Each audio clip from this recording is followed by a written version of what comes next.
أنا إنسانة جدا أحترم، لا فد يوم طلعت انتقدت محتوى شخص، ولا كان إلي مشكلة بالسوشيال ميديا مع أي أحد، ولا حتى بالحياة الواقعية أنا عندي مشاكل. أنا إنسانة isolated، منعزلة انعزال تام، والقريبين مني يعرفون هذا الشيء.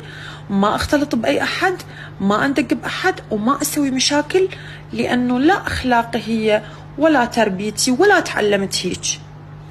لكن لما أنا أجي أباوع، هو من دا يحكي علي؟ من تكونين أنت وهي؟ منو أنتو؟ إنجازكم شنو؟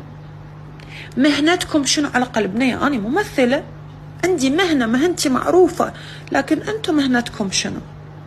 شو تسوون بالحياة؟ الكارير مالتكم شنو؟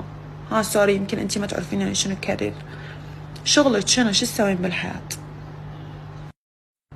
أني أعرف أنتو ليش يجي تسوون. أنتو هسه تتمنون أجيبكم بالأسماء وأقول فلانة وفلانة وأطلع أهوس وأتعارك، بس it's not my style صراحة، مو ستايلي بالحياة. هيك أنا إنسانة هادئة، أعرف شلون أرد.